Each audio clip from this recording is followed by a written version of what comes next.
واتل ما أوحي إليك من كتاب ربك لا مبدل لكلماته ولن تجد من دونه ملتحدا.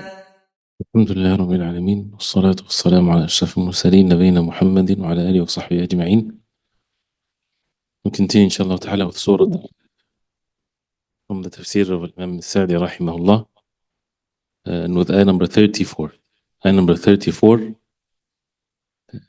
on page 933 with whatever is shared among us.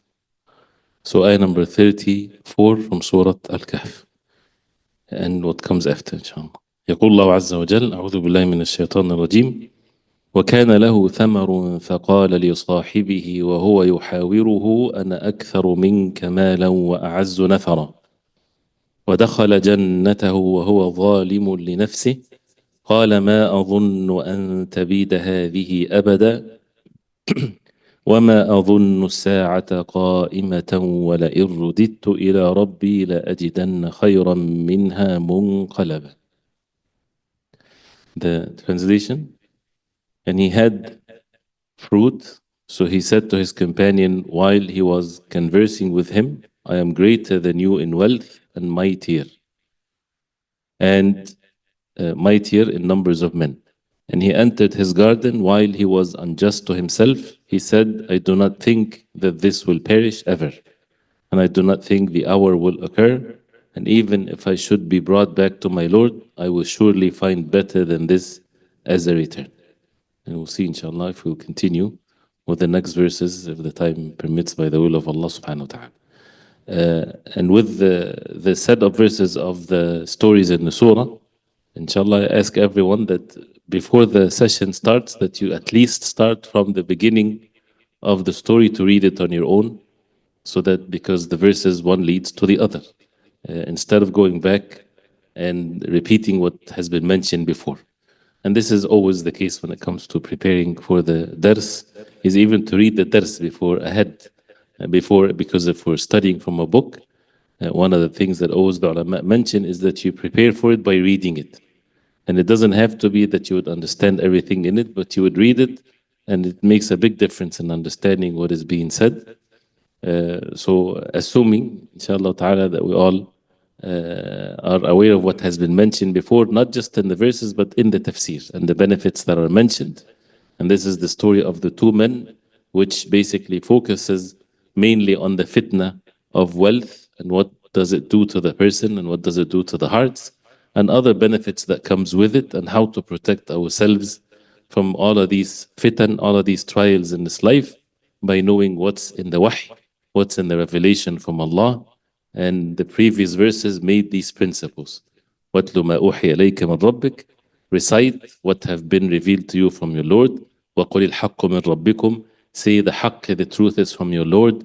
So it's all about what's in the wahy, and not to make one's reasoning hindrance or barrier between the person and understanding what Allah subhanahu wa ta'ala wants from us. We should use our intellect and our senses to understand first and foremost the wahy, the revelation from Allah subhanahu wa ta'ala, and to submit ourselves to it with the proper understanding, and how it was applied by the Prophet alayhi salatu wasalam and the Sahaba radiallahu anhum and the early generations of Islam.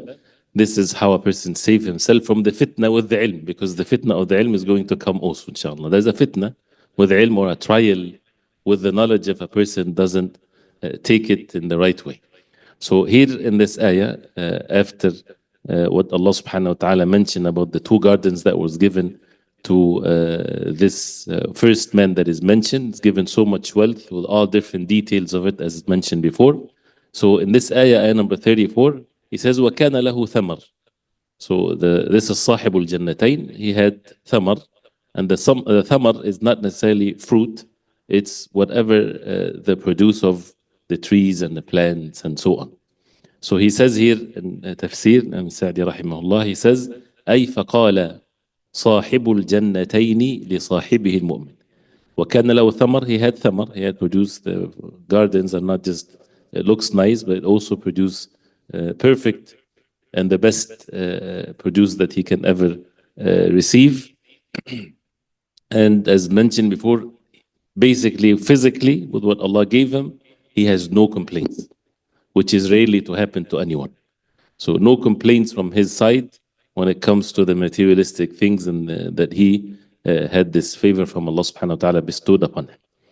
So وَكَانَ لَهُ ثَمَرٌ فَقَالَ لِصَاحِبِهِ. Then he said to his sahib, his companion. So this is the other man. This is the second man because the previous verse وَضْرِبْ لَهُمْ مَثَلَ رَجُلَيْنِ gave the example to them, two men. So the first man, he had lots of wealth. The second one is now it's being mentioned. So the one that is wealthy is saying to his sahib, his companion, his friend. And this sahib is the mu'min, is the believer one. So he says, فَقَالَ صَاحِبُ الْجَنَّتَيْنِ لِصَاحِبِهِ الْمُؤْمِنِ وهو يحاوره وهما يتحاوران while they're conversing. This is what al-hiwar is. That means they're going back and forth in speech, in talking. What is يتحاوران? What is more into the meaning of conversing or talking to each other? أي يتراجعان بينهما في بعض الماجريات المعتادة مفتخرا عليه. يتراجعان. الرجوع is to go back. So to go back and forth in between themselves, and that's what al-hiwar is. It's not one giving speech and the other one is listening. One is speaking and then the other one replies to him and the first one replies back like this, like what we know of conversation. في بعض المجريات. مجريات is it's a terminology nowadays. Actually, people even talk about it more. It's basically comes from جرى به العمل. جرى المجريات from جرى. الجري is when you run, right? In a non-physical meaning, جرى به العمل. It's a word or a statement that the ulama would say before even giving some rulings of some things. The action has been done in such a way. This is the norm of things. So al-majriyat is some of the norms of what people talk about, whether in their times or in our times. There's always, this is the majriyat, and to recognize these types of things, what people, for example, nowadays are talking about. If it's correct to even to say the word the trend, not necessarily in that meaning, but it's what the common things that people, whenever they get together, they talk about. So this is basically what that word al-majriyat. Al-mu'tada, the one that is used to, they're used to in their time or in their level of companionship, because the hiwar, or when you speak to someone, if it's the first time you speak to that person, it's different going to be than when you speak to someone that is very close to you, your friend, versus what a person speak to with his wife, with his son, with his father and mother. There's all kind of different context of things.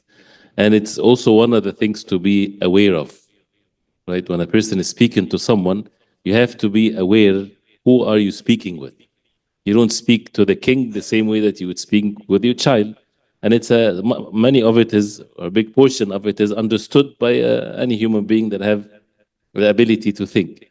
But sometimes we can easily cross the lines and we become not recognizing or realizing who we are speaking with, and we can cause harm more than benefit as a result of saying things that is not supposed to be said, or saying less of what's supposed to be, all kinds of things. And that's, to develop this is with ilm, with knowledge, and with experience, of course. And the same thing with the majoriyat, and I'm spending some points here, because it requires lectures actually, because there is ilm in it, there's knowledge in the Quran and the Sunnah of the Prophet ﷺ about this. One of which is these matters that people are indulged in and speaking about and things like this. We need to refer back to kibar ahl al-ilm, to the major scholars in matters that people are concerned about. That's different than talking about the things that is already settled or known, or even if people are deviated away from it. Like, for example, you talk about the rulings of salah, the rulings of wudu. A student of knowledge can teach that, people can learn this with the right principles and so on. But al-majriyat, if we look at it in the major sense of things, that requires, which is in all of our affairs, we should refer back to يعني كبار أهل العلم. And كبار أهل العلم are basically, they have to have two characteristics. And this is also requires a different setting of things. But just briefly, they have to be great in their knowledge. So they have knowledge They know the haqq, they know the knowledge, and the knowledge is the wahy. So they know the wahy of Allah subhanahu wa ta'ala, the Quran and Sunnah, and so on, and they follow it. You can say this is 2 points or 1 point. So معرفة الحق واتباع الحق, اتباع السنة, اتباع the truth. They follow it in their actions. So they have knowledge, and to what appears to us, they follow what they are upon. So they follow the haqq. They know the haqq and they follow the haqq. The second thing that has to be, and it's required as the ulama, they say, because there are, we say, kibar ahl al-ilm, the major scholars, kibar from big, that means they have to be old in age. This is how things are.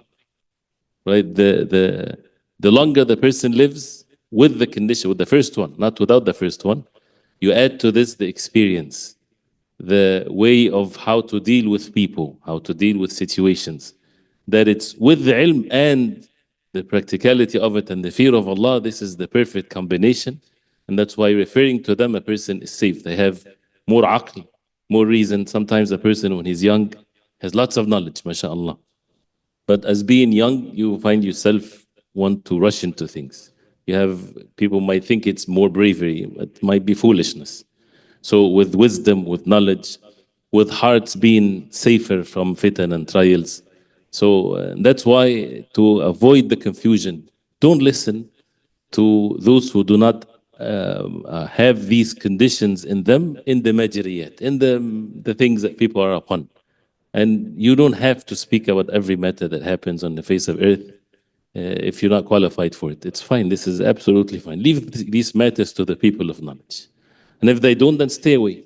But this is one of the fitan that we are in, which also is going to come with matters of ilm, where everyone is listening to everything and everyone. And everyone finds themselves have the audacity to speak about every matter without relaying of what the kibar ahl ilm. If you convey what kibar ahl ilm said, mashallah. If you have the ability to understand what they said and you convey it, this is sufficient. But and this is the fitan that afflicts many of the Muslims and the youth nowadays. Anyway, so we can put a side note on it that inshallah we can talk about it more details with ilm. So he says here, في بعض الماجريات المعتادة, the known or the norm from al-'ada.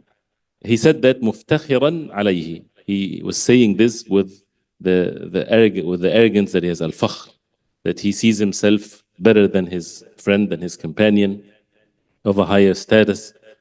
So he said to him, أنا أكثر منك مالا وأعز نفرا.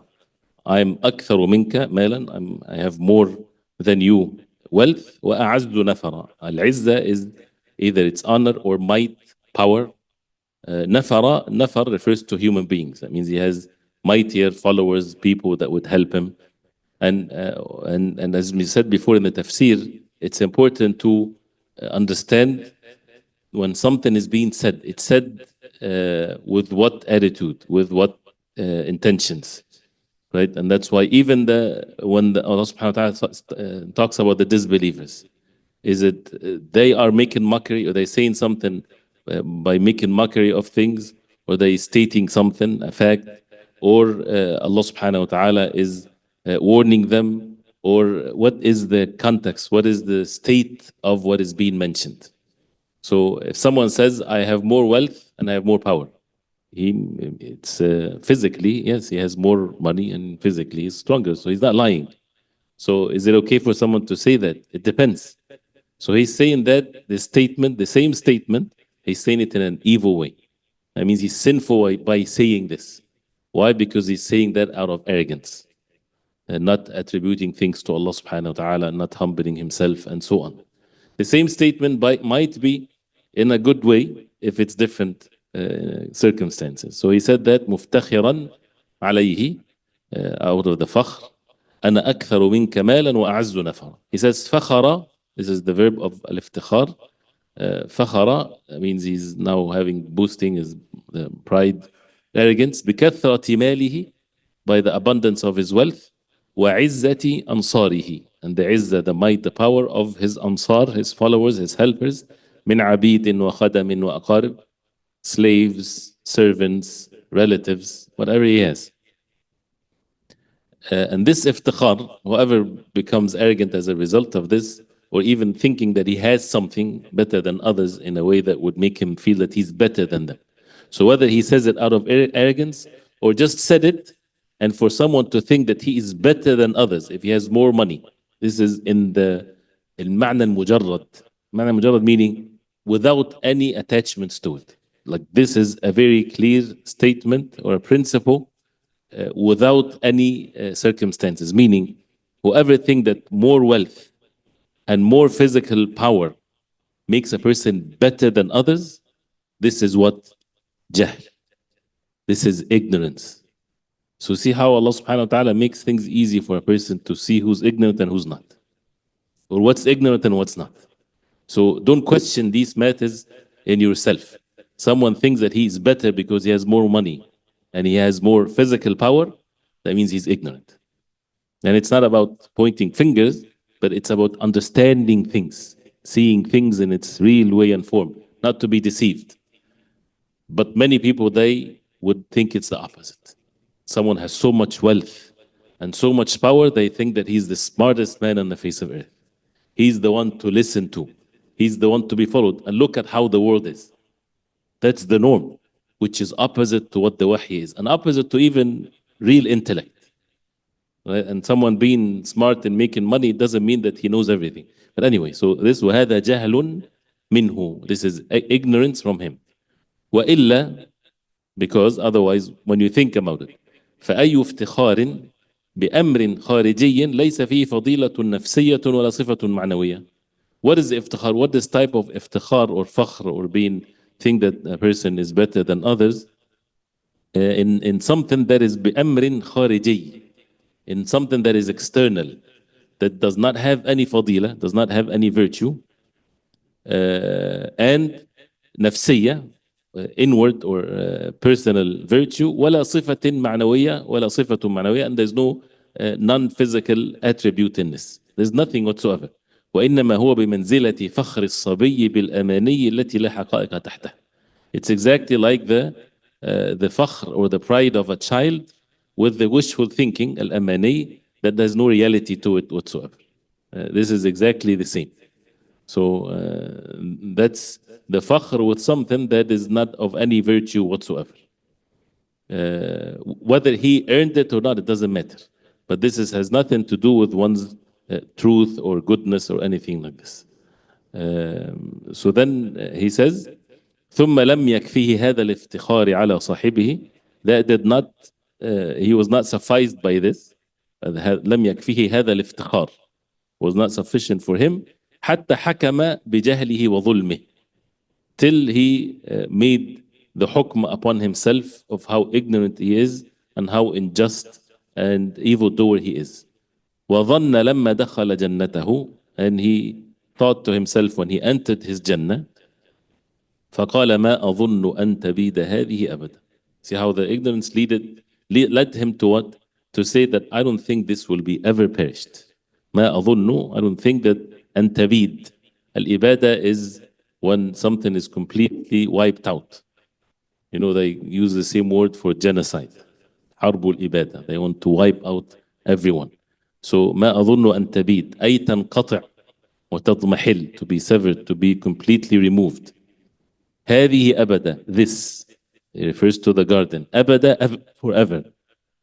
He says فاطمأن إلى هذه الدنيا. He becomes so much comfortable and tranquil, and you know, الاطمئنان is when a person's heart is not going back and forth, or no worries or no second thoughts. And that's why الاطمئنان with matters of deen is when the person is not, you know, his heart is settled upon the truth. So فاطمأن إلى هذه الدنيا, and this is one of the characteristics of the disbelievers. وَاطْمَأَنُّوا بِهَا, that they are in state of اطمئنان with the dunya. This is what satisfies them and nothing beyond the materialistic things of this dunya. وَرَضِيَ بِهَا, and was pleased with it. وَأَنْكَرَ الْبَعْث, and therefore he denied al-ba'th, or resurrection. The more the person becomes in that state when it comes to the matters of the dunya, then the hereafter is pushed away from the heart, keeps on being pushed away till وَالْعِيَاذُ بِاللَّهِ he might even disbelieve in it. يقول وما أظن الساعة قائمة ولئن رددت إلى ربي. He says, and I don't think that the hour is going to be قائمة, established. ولئن رددت إلى ربي, and if I was to be returned رددت إلى ربي. He says على ضرب المثل. What does that mean? make an if meaning for the sake of argument على ضرب المثل, as if he's given an example or a parable. If that happens, and that does not make the person a believer. A believer does not have any doubt. If someone believes, well, he does not believe in the hour, in the day of judgment, but he do things just in case. Just in case if there is a resurrection, I'm safe. It does not make him a believer. He's not a believer. He's a disbeliever. Unless you have the certainty that with regards to the belief in the hereafter. Where did he get that certainty? From the wahy from Allah subhanahu wa ta'ala. So, على ضرب المثل لأجدن, he says, if there is a day of judgment, if I return to my Lord, لأجدن خيرا منها منقلب, I would find لأجدن خيرا منها, better than this garden and better than whatever is given in this life. منقلب, الانقلاب is when you return back to something. So he says, أي ليعطيني خيرا من هاتين الجنتين. He made a decision for himself that Allah will give him better than these two gardens. ليعطيني خيرا من هاتين الجنتين. He says, وهذا لا يخلو من أمرين. A statement like this is one of two options to be then understood why he said something like this. لا يخلو من أمرين is when you have only two possibilities. يخلو, that means, and come from it the word al-khala, al-takhalli, that means it is not empty except from two matters. That means these are the only two cases as a result of that statement. If someone said this, that if he returns to Allah, he would find better than what he has in this life. He says, إما أن يكون عالما بحقيقة الحال. And this is another thing to learn when you have only two possibilities. So it's either or, and sometimes it makes even this way makes things much easier to understand. Like when Allah subhanahu wa ta'ala says, وَقَالُوا لَن تَمَسَّنَا النَّارُ إِلَّا أَيَّامًا مَعْدُودًا. When the people of Bani Israel, they said the fire will only touch us for counted days. Right? They say that. So Allah subhanahu wa ta'ala says, قُلْ أَتَّخَذْتُمْ عِنْدَ اللَّهِ عَهْدًا أَمْ تَقُولُونَ عَلَى اللَّهِ مَا لَا تَعْلَمُونَ. You have this statement, that means you have one of two choices. You took a covenant from Allah that this is going to be the case, or you say it about Allah without knowledge. And since the first one they cannot bring a proof, that means they are stuck with the second one. They're saying about Allah without knowledge. So here, إما أن يكون عالما بحقيقة الحال. Either he knows the reality of the state, عالما, knowledge, بحقيقة الحال, the reality of the state that he's in. فيكون كلامه هذا على وجه التهكم والاستهزاء. Then his كلام like this is basically saying it out of mockery, and التهكم is to attack something with mockery. فيكون زيادة كفر إلى كفره. So that means more كفر to his already كفر. Because he says وما أظن الساعة قائمة. Because that's how he started the statement. So if he says, and if I'm returned to my Lord, I would find something better, that means it's making it out of mockery of the belief in the hereafter. So that's even more kufr. One kufr is to disbelieve, and another level of kufr is to make mockery of it. He says, وَإِمَّا أَنْ يَكُونَ هَذَا ظَنَّهُ فِي الْحَقِيقَة. Or this is something that he thought of in reality. That means this is how he believed. If that's the case, فَيَكُونُ مِنْ أَجْهَلِ النَّاسِ. Because then in that case he becomes out of the most ignorant people, وَأَبْخَسِهِمْ حَظًّا, and those who have the least of al-hadh or fortune. And al-bakhs is when someone is being given something that he deserved more.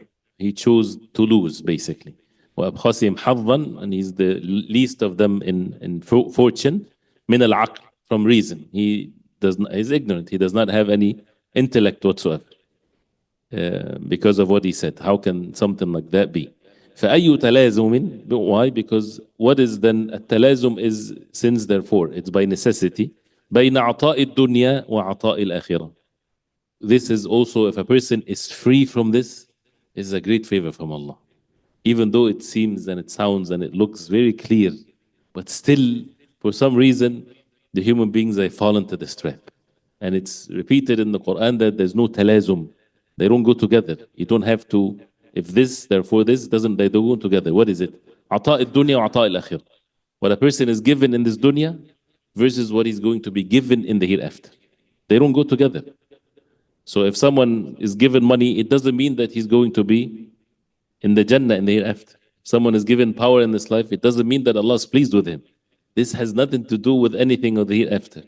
This is the foolishness of the people. They got it from their own desires and iblis. Has nothing to do with the wahy from Allah. And how many times the history would prove otherwise, even if people do not refer to the wahy. And the stories in the Quran that shows this, that this has nothing to do with what the person would see in the hereafter. الذين, he says, حتى يظن بجهله أن من أعطي في الدنيا أعطي في الآخرة. Where is the talazum? Can you say since, therefore? How do you bring this connection intellectually even? There's no basis to it whatsoever till he thinks that out of his ignorance that he will be given in the hereafter better or the same that he has been given in this dunya. And it doesn't have to be a disbeliever. We have to also watch of what we have in our hearts. If a person finds, mashallah, Allah subhanahu wa ta'ala bestowed his favors upon him and it's goodly life and everything, what happens? The feeling that a person gets, that means he's going to continue like this and he will be like that in the hereafter. Where did you get that from? You know, the same thing can apply. A covenant from Allah, or you say about Allah that you do not know. You only hope and you ask and you make dua to Allah and to be firm upon the steadfastness of the deen of Allah till the last moment of one's life with husn al-dhann and al-raja and thinking good about Allah subhanahu wa ta'ala. But physical means, yes, it's if a person is steadfast upon the deen, it's a good sign. But who guarantee that he's going to be like this for the rest of his life? Who guarantee that his heart would not change? Allah knows what's in his heart. Maybe people are deceiving him by praising him, but Allah knows what's in his heart. So a person has to constantly work on himself. But in this particular thing of being taken as an evidence from what a person has in this worldly life, that Allah is pleased with him and He's going to give him whatever best in the hereafter. He says, بَلِ الْغَالِبُ, but rather, to oppose this meaning, the opposite is the more likely situation. بَلِ الْغَالِبُ أَنَّ اللَّهَ تَعَالَى, the norm, look at the ways of Allah, not as a rule. Al-Ghalib, that means this is the norm, is the more likely to be, that Allah subhanahu wa ta'ala yazwi ad-dunya an awliya'i. Yazwi, that He turns away the dunya. He takes away the dunya, the materialistic things, an awliya'ihi, from the awliya of Allah, those who are close to Allah, wa asfiya'ihi, those who Allah subhanahu wa ta'ala chose them. Wa yuwassi'uha ala a'da'i, and He yuwassi'uha, and He make it more and more spacious for the enemies of Allah. If you make a timeline or if you look in general, you would find this is the majority is like this. It doesn't mean that if a righteous person is rich and so on, that means there's something wrong with him. Of course not. But that's not the norm of how things are. And it's by the mercy of Allah so that people would see the truth, and it has nothing to do with wealth or power. And you see Fir'aun and the like of Fir'aun, and those who are living and those who are dead. This has nothing to do with righteousness or goodness or what's the person going to be in the hereafter. He says, بَلِ الْغَالِبُ أَنَّ اللَّهَ تَعَالَى يَزْوِي الدُّنْيَا عَنْ أَوْلِيَائِهِ وَأَصْفِيَائِهِ وَيُوَسِّعُهَا عَلَى أَعْدَائِهِ الَّذِينَ لَيْسَ لَهُمْ فِي الْآخِرَةِ نَصِيبٌ. These enemies of Allah, they have no share in the hereafter. It's only given to them in this worldly life. وَالظَّاهِرُ أَنَّهُ يَعْلَمُ حَقِيقَةَ الْحَالِ. So he's either one of these two. Either he is his words out of mockery, which is kufr after kufr, or he thinks really what he's saying is true, which shows how ignorant he is. And ignorance meaning that he has no reason, no intellect whatsoever, because what makes these two things together? Nothing. And for people to say that, and they think that this is husn al-dhann, or good thinking about Allah. لو أحسنوا الظن لأحسنوا العمل. If you have good thinking of Allah, you do the good deeds. And then you make husn al-dhann, not without any actions. He says, وَدَخَلَ جَنَّتَهُ وَهُوَ ظَالِمٌ لِنَفْسِهِ, and he entered his Jannah while he is in state of ظالم لنفسه. He is wronging himself. He says, فإثبات أن وصفه الظلم في حال دخوله الذي جرى منه من القول ما جرى يدل على تمرده وعناده. إثبات أن وصفه, to confirm here that his characteristics mentioned is وهو ظالم, that he is ظالم. He's wronging himself while he is entering في حال دخوله ودخل جنته, while he was entering his Jannah, his garden. And to Allah subhanahu wa ta'ala saying that he is ظالم لنفسه in this state while he's entering his garden, based on what he said in the previous verse, يدل is an evidence على تمرده وعناده. It shows how he was rebellious and stubborn away from the truth. ودخل جنته وهو ظالم لنفسه قال ما أظن أن تبيد هذه أبدا. He would say, I never think that this will be perished whatsoever. He doesn't mention things in this regard with that meaning. But as you see here, ظلم الإنسان لنفسه, and this is also another subject, to wrong oneself. ظالم لنفسه. And previously, واصبر نفسك. Be patient, make yourself patient. And ظلم النفس, a person wronging himself, as if also this nafs is something separate. He's treating himself in an unjust way. This nafs, this being, one's being, supposed to be honored. Allah honored it. So don't degrade it. Do not humiliate it. Do not humiliate yourself, right? By disobeying Allah subhanahu wa ta'ala, by being ignorant.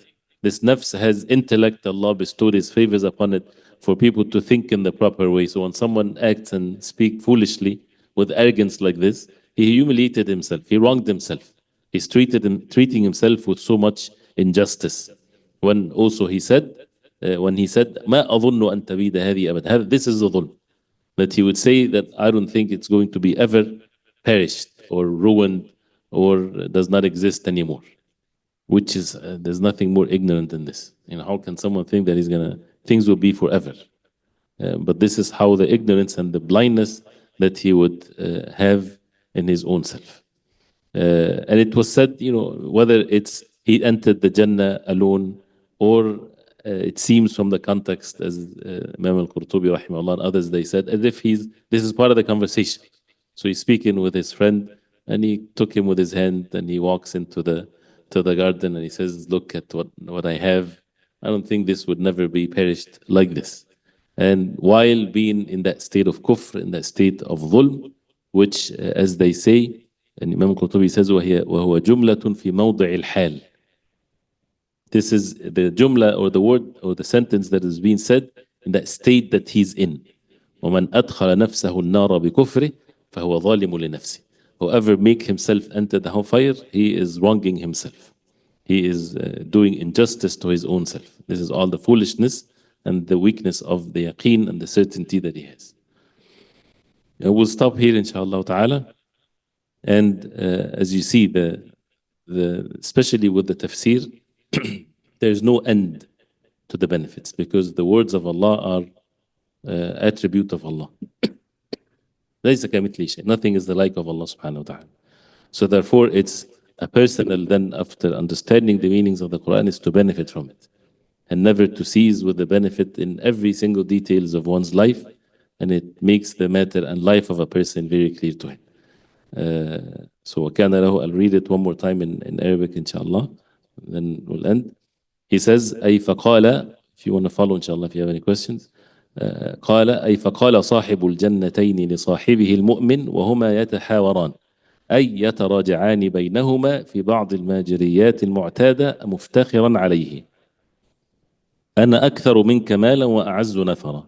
فخر بكثرة ماله وعزة أنصاره من عبيد وخدم وأقارب، وهذا جهل منه، وإلا فأي افتخار بأمر خارجي ليس فيه فضيلة نفسية ولا صفة معنوية. ليس فيه فضيلة نفسية ولا صفة معنوية، وإنما هو بمنزلة فخر الصبي بالأماني التي لا حقائق تحتها. ثم لم يكفيه هذا الافتخار على صاحبه حتى حكم بجهله وظلمه، وظن لما دخل جنته فقال ما أظن أن تبيد، أي تنقطع وتضمحل هذه أبدا. فاطمأن إلى هذه الدنيا ورضي بها وأنكر البعث، فقال وما أظن الساعة قائمة ولئن رددت إلى ربي، أي على ضرب المثال، لأجدن خيرا منها منقلبا، أي ليعطيني خيرا من هاتين الجنتين. يقول هذا لا يخلو من أمرين: إما أن يكون عالما بحقيقة الحال فيكون كلامه هذا على وجه التهكم والاستهزاء فيكون زيادة كفر إلى كفره، وإما أن يكون هذا ظنه في الحقيقة فيكون من أجهل الناس وأبخسهم حظا من العقل. فأي تلازم بين عطاء الدنيا وعطاء الآخرة حتى يظن بجهله أن من أعطي في الدنيا أعطي في الآخرة، بل الغالب أن الله تعالى يزوي الدنيا عن أوليائه وأصفيائه ويوسعها على أعدائه الذين ليس لهم في الآخرة نصيب. يقول والظاهر أنه يعلم حقيقة الحال ولكنه قال هذا الكلام على وجه التهكم والاستهزاء، بدليل قوله ودخل جنته وهو ظالم لنفسه، فإثبات أن وصفه الظلم في حال دخوله الذي جرى منه من القول ما جرى يدل على تمرده وعناده. طيب any questions إن شاء الله. First of all, the attendance code is المجريات. إن شاء الله. صلى الله وسلم وبارك على محمد وصحبه وسلم. سبحانك اللهم ربنا وبحمدك أشهد أن لا إله إلا أنت أستغفرك وأتوب إليك.